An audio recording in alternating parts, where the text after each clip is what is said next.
Why is it so hard for us as creators to give ourselves the credit that we deserve? We step into uncertainty, we build our businesses from the ground up, and we figure out most of it as we go. But yet, we still question, are we enough?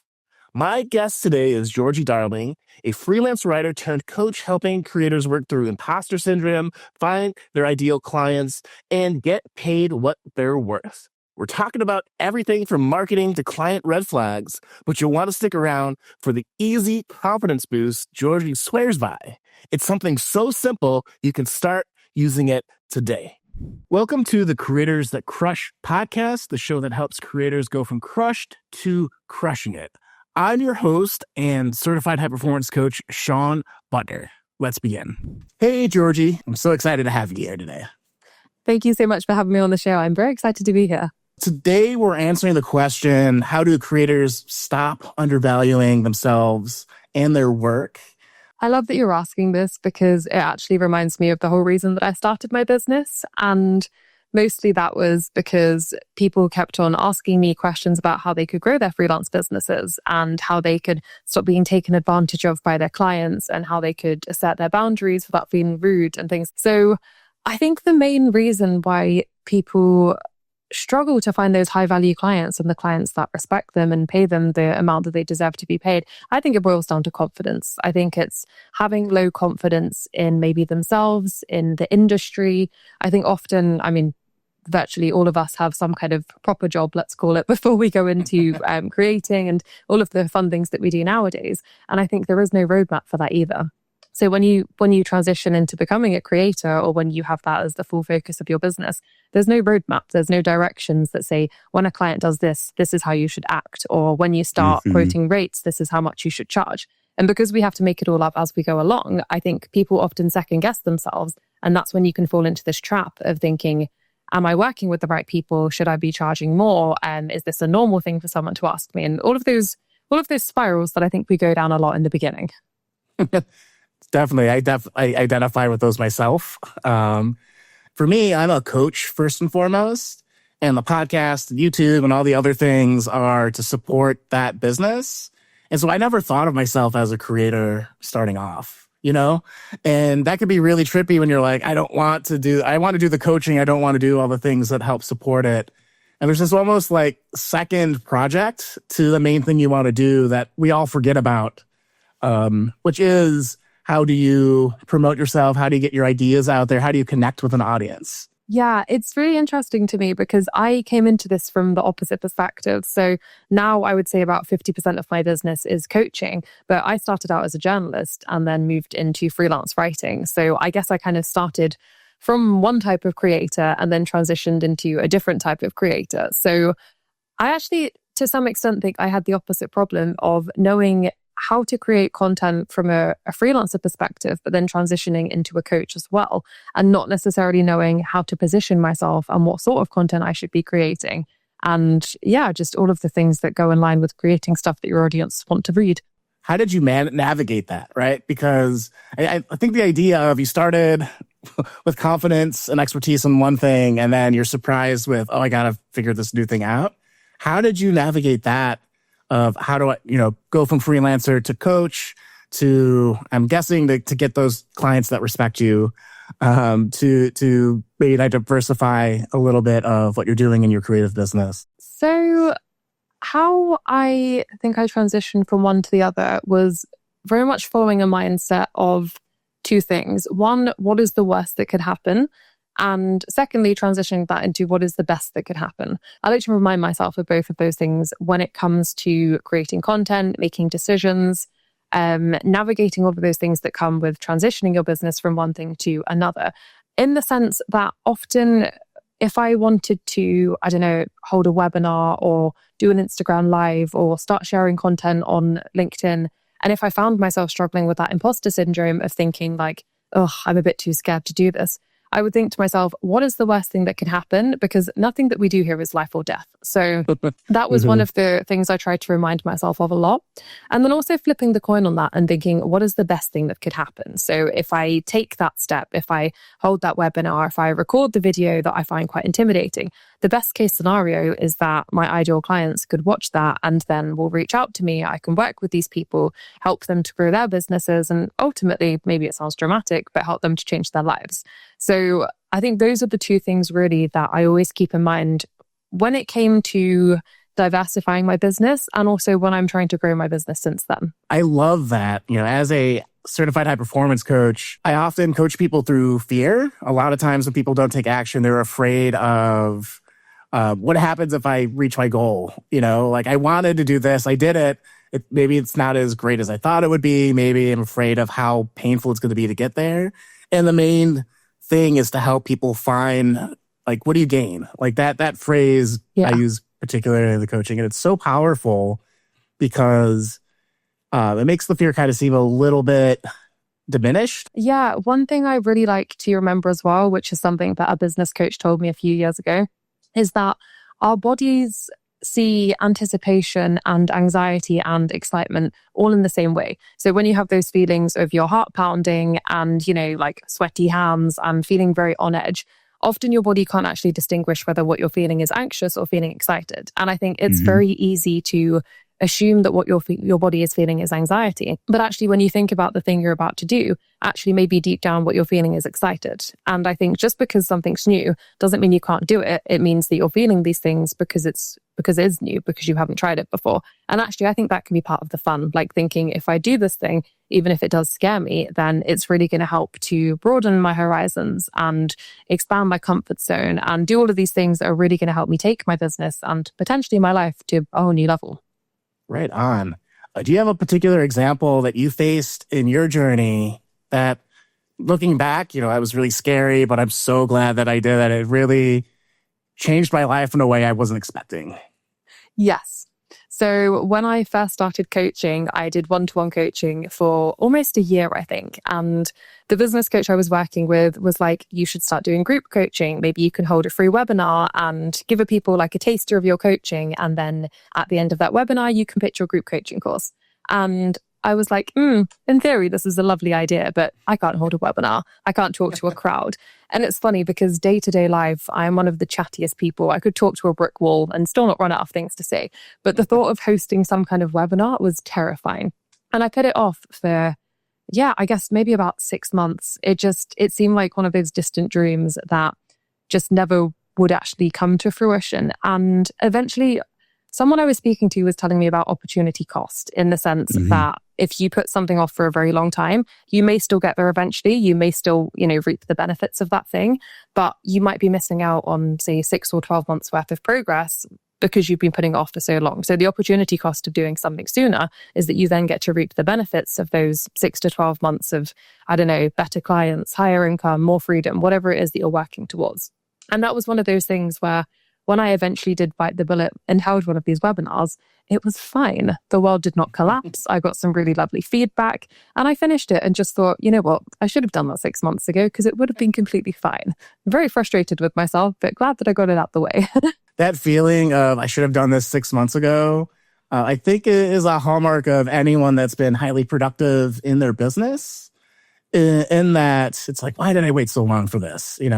So, getting back to how creators stop undervaluing themselves and find the high-paying clients, I'm curious, when it came to, I'm going to start focusing on building my creator business and thinking about the outcomes you want of that business to have for you.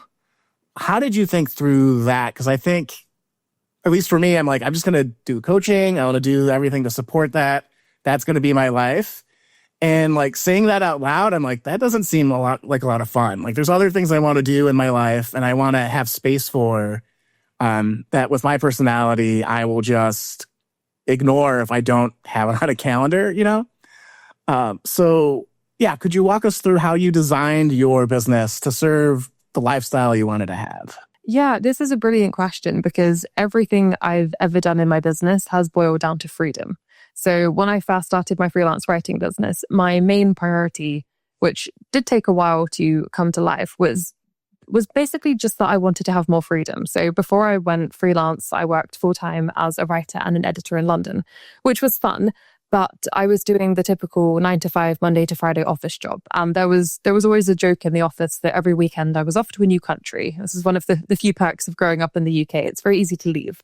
But it was one of these things where the whole time I worked full time, I was trying to navigate one way or another how I could then move away from the typical full-time setup into a business that was more freedom-based. And whilst the first year and a half of growing my freelance writing business was definitely not very freedom-based, as I imagine quite typical with anyone growing a business from scratch, it was always the end goal. And what I've done since then is when I grew my freelance writing to the point where I felt like I couldn't really work with that many more clients without then giving up more of my time, I started to look into how I could transition that business into something more scalable, which is when I then added coaching to my business and then turned that into its own separate business as well. And with that, I had the advantage that because I already had this foundation of my freelance writing, I could really look at my coaching from more of a macro perspective and think, how do I want this to fit into my overall business? And how do I want this to fit into my overall life? And I worked backwards. I thought, I want to prioritize travel. I want to prioritize freedom. I want to make sure that I've got a schedule that allows me to go to the gym whatever time of day I want and allows me to go for a sunset beach walk each day and allows me to, I don't know, go on a random Tuesday scuba diving trip if I want to, rather than having to, say like, oh, I can't because I've got work. Ultimately, I wanted to build a business that allows me to work around my life rather than scheduling my life around my work. And I think when I had that end goal, I could just really reverse engineer what my day-to-day looks like in terms of the time that I set apart for creating content versus the time that I spend holding my coaching calls or doing the work for my freelance writing clients. And just really segmenting things in a way that works best with my brain and just keeps that end goal of freedom just really at the forefront of everything that I do. I love that idea. Having designed your business intentionally, which is amazing, with this idea of freedom, of being able to schedule your life around, your life around work, not the other way around. What is one of those things that you were like, man, I wish I would have implemented this thing earlier in that year of grinding? As you're like, I know this is the goal, but I got to build this. Is there anything you would have done differently, or any advice you'd give to someone that is in that build mode? 2 things I wish I'd started doing earlier. One is consistent marketing, and the second is being choosier with my niche and the sort of clients that I wanted to work with. I say those 2 things because when I think you do both of those together, I think success is pretty much inevitable. I think when you have got quite clear on who it is that you're talking to, when you're creating this content, who is it that you want to consume it? What action do you want this person to take having consumed your content? When you've got a very clear idea of who that person is, you can speak to them on a nice, consistent basis. When you're speaking to that person consistently, you're going to be, I don't really like to use marketing phrases, but warming the mark. That person is going to be consuming your content and thinking, yes, for example, Georgie's content speaks to exactly what I'm struggling with. Therefore, I trust her that I can reach out to her and maybe she can help me solve this problem that I'm struggling with. And I think consistent marketing can be quite difficult to do in the beginning because either you fall into that trap of thinking that no one's listening to your content or watching your content, reading your content, and then you think, what's the point in me doing this? I'm just screaming into the void. Or I think if you haven't quite decided who it is that you want to speak to, what your audience is, what they want to learn from you, then I think it can end up that you are producing the content, but the content you're producing is quite vague. And it's that whole thing of if you're speaking to everyone, you're speaking to no one. And those are the 2 things that I think really did make me take the slow path when it came to growing my creator business, just because had I spent a bit more time getting really clear on what exactly those 2 things looked like, I think it would have sped up the process a lot. I giggled when you mentioned that because that is defining my audience and the people I wanted to help in a way that allowed me to communicate in a way that's much more clear. I've been a coach for 10 years now. The first 8-9 years of it, I was of the mind of if I create stuff, the audience will just magically reveal itself. But as I've been on my creator journey, defining that avatar so you can understand like the pains and the struggles and the aspirations and all the marketing stuff. Yeah, it's really hard when you're very vague on all of it.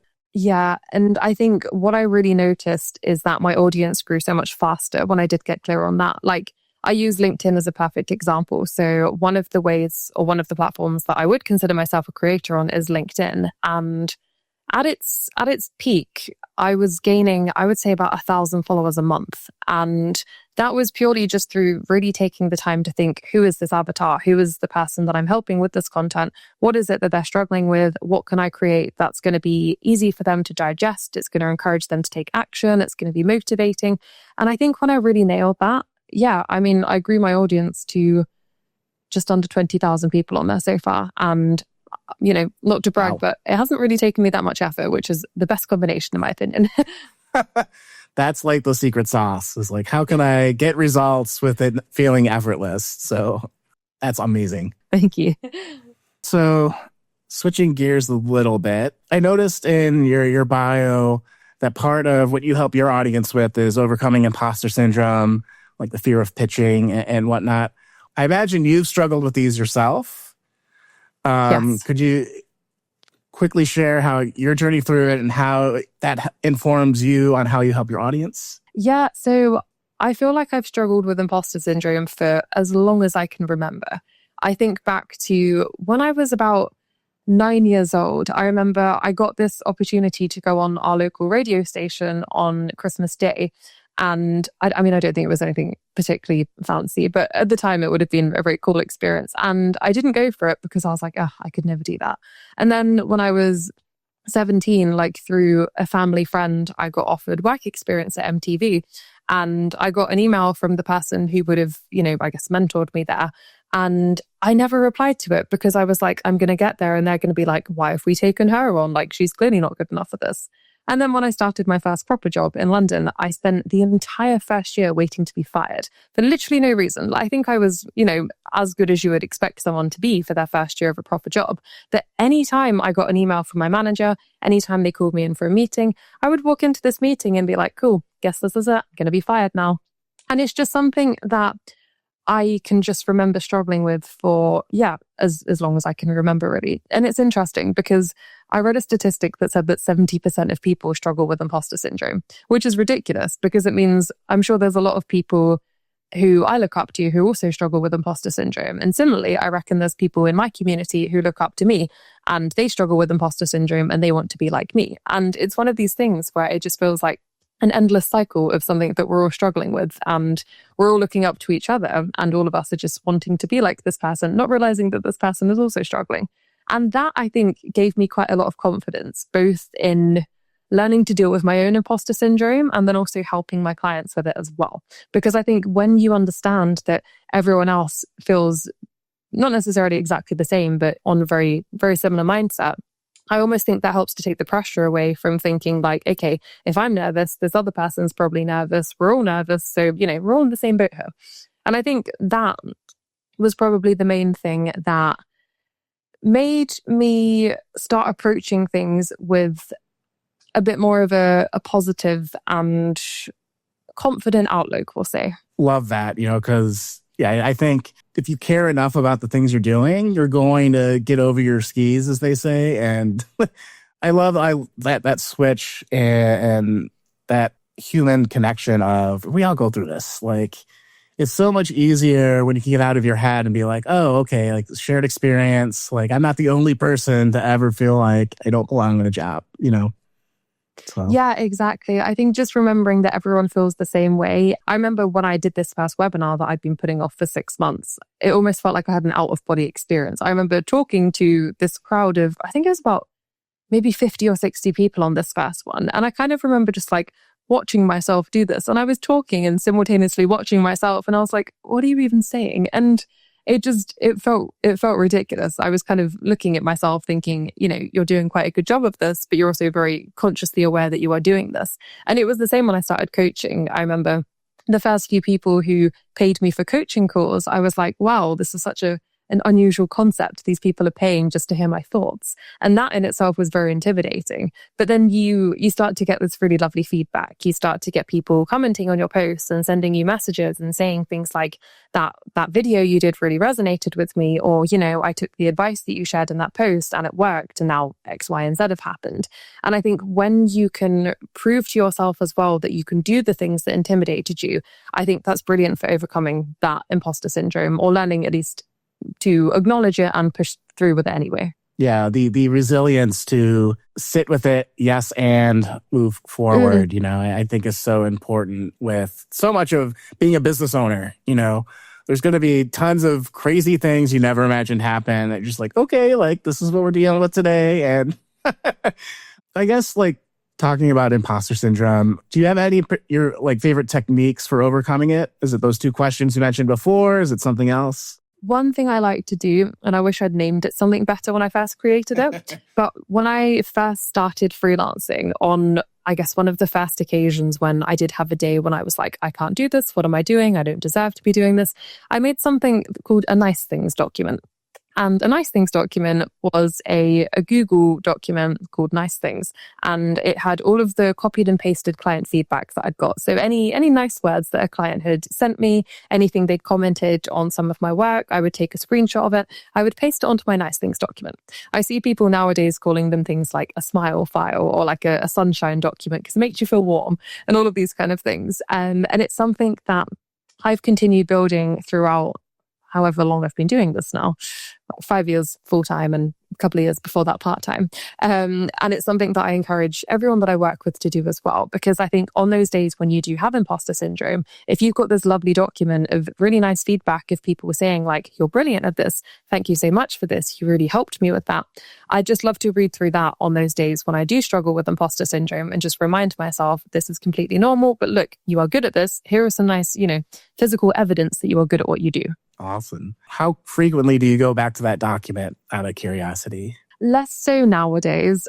The times that I go back to it nowadays are things that, let's say that I'm sending a proposal to a client and I want to send them a higher rate than I would typically send, or if I'm taking on a new project, if I'm doing something else that's a bit more outside of my comfort zone than usual, I will refer back to it then. So I would say on average, maybe like once every 6 to 8 weeks. But when I was in the earlier stages of growing my business, I would probably read through it like once a week. I think I had it bookmarked for a long time. And sometimes if this was a particularly nerve-wracking period, I would just keep the tab open. And then every time I needed to refer back to it, I could just open the tab, have a quick skim read of all of these lovely things that people said, and then continue with my day. Well, that's amazing. I love the habit of when I need to shift my energy, that you have like, oh, I got this thing that I can actively do to stop the negative, unhelpful feelings. Yes. And get back to a place where like, okay, I'm good. I can get back to what I need to do. Yeah, I also like to give myself like an actual pep talk. And this is maybe not something that is wise or sensible to share publicly, but sometimes I just talk out loud to myself. So sometimes I will just walk around the house, and if I'm having a day where I'm feeling very nervous, I will just give myself a pep talk out loud, which has been hilarious sometimes, I'm sure, for people who've like walked past my window and heard me muttering away to myself. But I find that really helpful as well, because I think sometimes growing a creative business can be a bit lonely, I think, if you don't have colleagues in the traditional sense. And I think whereas if you were in an office environment and I don't know, you have a bad day, whatever that looks like, you can just turn to the person next to you and probably rant away about it to them. They can probably turn to you and be like, actually, you know what, Georgie, you're great at what you do. Here's some evidence, go off and do the scary thing. Whereas I think when you do just have you by yourself, I think sometimes you need to give yourself that pep talk. So sometimes I will just do that. It's the same if I'm getting a bit caught up in what my direction is, or if I'm lacking clarity, I will just pace around the house. I will ask myself questions and I will get to the bottom of whatever it is that I'm struggling with. It's amazing you bring that up. I cannot remember the study, but there's I think a positive psychology like research article on how talking to yourself is more effective than just like thinking it or reading it. So there's something behind there, like with research backed, that it's a highly effective, or it's more effective to speak to yourself in the mirror or at large than to not. So just wanted to. Perfect. I'm going to hunt this study down and quote it next time someone catches me talking to myself. Right on. In your current version of your business, right? So you've had this intention to design it, for freedom and for these other things. I'm assuming you probably achieved that. What's next? Is it just maintaining, or do you have how do you think through okay, I achieved this thing, and maybe you haven't achieved it. Maybe I'm making an assumption here, so correct me if I'm wrong there too. But how are you thinking through what's the next greater version of my life? Yeah, this is pretty interesting. And it's interesting because the whole time that I've been growing these businesses, I've never really had a very specific endpoint. And I think that's mostly because, for example, when I first quit my job in London, when I went freelance, I said to myself, you're not going to earn as much as you were earning in London, which, spoiler alert, was not very much. But I was like, it's fine because you get that freedom, and freedom has always been more valuable. And then it completely scaled. And now I earn, I would say, almost 4 times what I was earning when I was in London, which was a really lovely surprise. So I did have an income goal that I wanted to hit at one point. And then when I hit that income goal for the first time 2 years ago, I did kind of get to this point of being like, what now? And it did really make me think, what would actually be more meaningful to me in my life? What are the next steps? And for me, I think the main thing I'm focusing on this year is reducing my working week to 3 days per week, because last year I did 3.5 days. This year, I would like to get it down to 3 days and therefore pick up 1 or 2 new hobbies as well. So I think for me, I'm very bad at switching off. I have a terrible attention span. There is an ongoing joke with my friends that if you mention a film, there is a 99% chance I have not seen it. So I need to find things that allow me to switch off, because when I switch off, ideas, and I think that in turn then powers me to keep doing more things. So one of the things I think I'm focusing on next is actually not necessarily scaling things down, but refining them in terms of my systems and processes, and in terms of the days of the week that I take calls and things like that. On the other side of things, the next goals that I have for myself are to do more kind of community building things. So I want to look into holding 1 retreat, possibly 2 this year for freelance creators. I also want to be holding, in fact, I will be holding an online summit in March, which will be for freelance writers. So really more community building, helping people find those connections, helping people to help each other to grow their businesses as well. And more in-person connections. And I think that's kind of the goal for now. Right on. Cool. Okay, so to get back to the question, how do we help creators stop undervaluing themselves and find their audience that's respectful and high paying and all that? Do you have a framework, or do you have a way that you think through it, or is it kind of a one-off for each creator? So with the nature of my coaching, it is very bespoke, it's very one-to-one, but there are some foundations that I do take everyone through. And one of the things that I like to get people to do is write out what their goal is for the 12 months ahead in terms of what their ideal day looks like, so that they can reverse engineer that to start building out the client base and the projects that will help them get to that point. One of the initial things I also get people to do is write down a boundaries list. So the things that are important to them when it comes to working with new clients, and when it comes to deciding what you say yes to, what you say no to, where you focus your efforts. Because I think one of the things I really struggled with at the beginning was people pushing my boundaries, because I didn't really know what my boundaries were. So it wasn't just a case of saying yes or no to things, because I didn't really know what I was happy to do, what I wasn't happy to do, and so on. So when I get clients to do this early on, it's very useful, because I can say to people, or rather I can say to my clients, who can then say to people, this is the lowest rate that I would accept. This is the working hours I'm happy to cover. This is how many times a day I'm happy to check my emails. And when you've got these things written down in front of you, I think it's doubly beneficial. I think it makes you feel more confident when you're on the phone to people, or having discovery calls and things like that. And it also means that you're not going to doubt yourself when it comes to repeating these things. Almost in the case that if you've got it written down in front of you, when someone asks you if you don't mind doing this out of hours, or you don't mind checking something at a time that you haven't agreed to, if you can look at the sheet in front of you and be like, nope, I don't do this, it almost takes it out of your hand. And then it almost makes it feel like it's not a personal thing, it's just a business decision.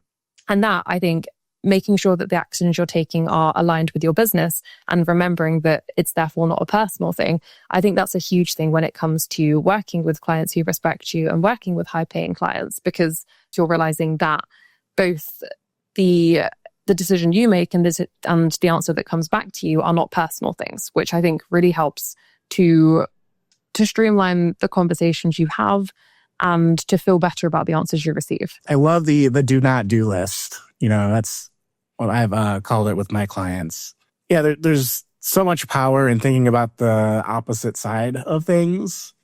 Because really, like, so many people are, I'm down to do X, Y, Z. And that's the easy decisions. The other decisions are like, what would what's out of bounds for my values, for my time, for that intention I have for my business, which I love tying back to. Yeah. And I love what I find very useful as well is that because I'm a freelance writer and everyone that I coach is also a freelance writer, I think it's very useful because then I can often tell people things from my experience. And I think often when you are in the early stages, it's hard to recognize the red flag clients unless you've actually experienced them yourself. And that's when I think it's very useful to work with a coach, because if you can work with someone who's been there, done that, got the horrible red flags to remember these clients by, it's much easier to advise people. And if a client comes to me and says, okay, well, this person's asked me to do X, Y, Z. And when I said no, they said A, B, C or whatever. I think it's much easier if I can then go back to them and say, okay, in my experience, this usually means that this client is, the next step might be this. Or if they say that to you, then maybe you should go back and say something like this. And I mean, I never tell my coaching clients what to do, but I advise them based on my own experience. And I will say to them like, okay, so maybe they'll give you one of these 3 responses. Have a think about what your response would be to each of these options. We can talk through what that looks like to you in terms of your response, and we can take it from there. Just really kind of holding people's hands step by step as they go through this, making sure that everyone feels supported and empowered, and remembering that it is their business, so they might as well grow it in a way that feels best to them.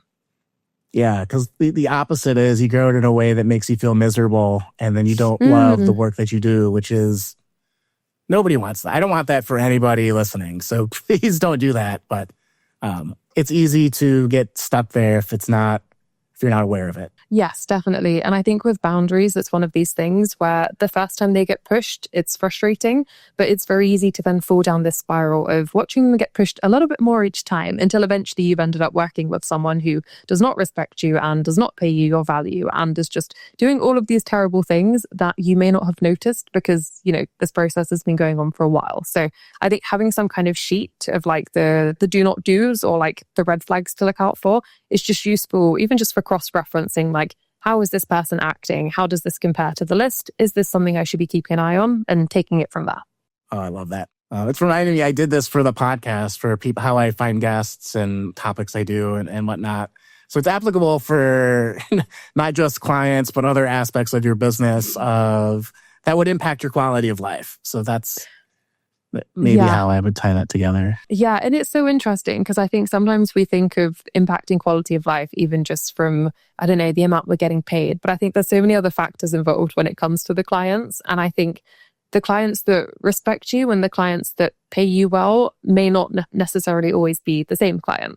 And I think just even taking a step back every so often and doing like a small audit of the people that you're working with and just thinking, does this person tick the boxes? Like one of the things I was saying to my coaching clients at the end of last year was going through the list of people you worked with this year and tallying them up as to whether they're net positive or net negative, in the sense that, let's say that they pay very well, but they're terrible to work with and they always pay you late.